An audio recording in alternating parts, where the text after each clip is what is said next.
Perjalanan herbal dari Yunani kuno hingga Indonesia. Pengobatan herbal di Yunani kuno mengintegrasikan filosofi dan sains. Pendekatan ini berbasis pada pemahaman keseimbangan tubuh, di mana kesehatan dicapai melalui penggunaan tanaman obat dan metode terapeutik yang tepat. Bapak pengobatan Yunani kuno menekankan observasi klinis dan penggunaan tumbuhan untuk penyembuhan. Ia mendorong praktik pengobatan yang lebih sistematis dan berfokus pada pasien. Yunani kuno memanfaatkan berbagai tumbuhan untuk pengobatan. Tumbuhan seperti kamomil, mint, dan thyme sering digunakan untuk mengatasi beragam penyakit dan menjaga kesehatan.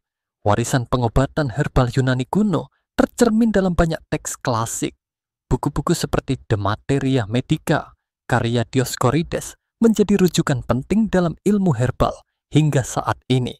Teori 4 zat yang mencakup darah, lendir, empedu kuning, dan empedu hitam menjadi dasar pemahaman kesehatan. Teori ini membantu dalam pengembangan terapi herbal yang seimbang berdasarkan dominasi zat dalam tubuh. Pengobatan tradisional Tiongkok menggabungkan berbagai metode seperti herbal, akupunktur, dan qigong. Prinsip dasarnya adalah menjaga keseimbangan energi yin dan yang dalam tubuh untuk mencegah penyakit. Shen Nong, dikenal sebagai guru pertanian, dianggap sebagai pelopor ilmu pengobatan herbal Tiongkok. Ia mengkategorikan lebih dari 300 tanaman dan menyusun panduan penggunaan yang terkenal. Akupunktur dan penggunaan herbal merupakan bagian integral dari pengobatan tradisional Tiongkok. Kombinasi ini meningkatkan sirkulasi energi dalam tubuh dan meredakan berbagai gejala penyakit. Huangdi Neijing atau Kitab Medis Kaisar Kuning adalah teks klasik yang membahas teori pengobatan Tiongkok. Buku ini menjadi rujukan utama dalam mempelajari konsep kesehatan dan diagnosis. Pengobatan tradisional Tiongkok telah memberikan kontribusi signifikan terhadap praktik kesehatan modern dengan penerapan teknik akupunktur. Banyak profesional medis kini mengintegrasikan metode ini dalam pengobatan. Pengobatan herbal dalam Islam berlandaskan pada Al-Quran dan hadis. Pendekatan ini menekankan keseimbangan antara tubuh, pikiran, dan jiwa dengan tujuan untuk menyembuhkan secara holistik. Ibnu Sina, seorang ahli kedokteran, memberikan kontribusi besar pada pengobatan herbal. Karyanya menggabungkan pengetahuan Yunani dengan tradisi Islam, menjadikannya tokoh terkemuka di dunia medis.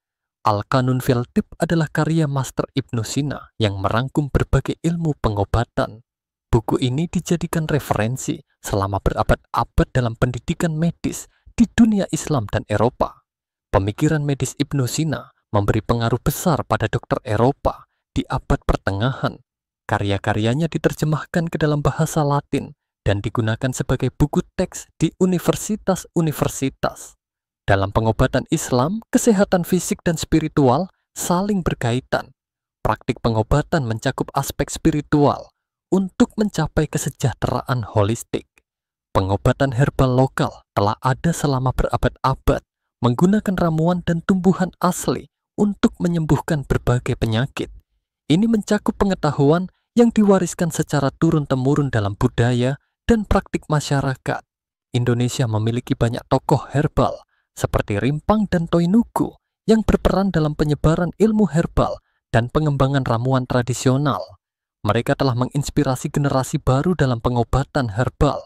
Jamu sebagai minuman herbal tradisional telah menjadi bagian integral dari budaya Indonesia. Jamu digunakan untuk menjaga kesehatan, meningkatkan vitalitas, dan bahkan sebagai bagian dari ritual. Indonesia dikenal dengan biodiversitasnya yang tinggi, menjadikannya rumah bagi ribuan jenis tumbuhan obat. Tumbuhan ini digunakan untuk berbagai tujuan pengobatan, dari sakit kepala hingga penyakit serius.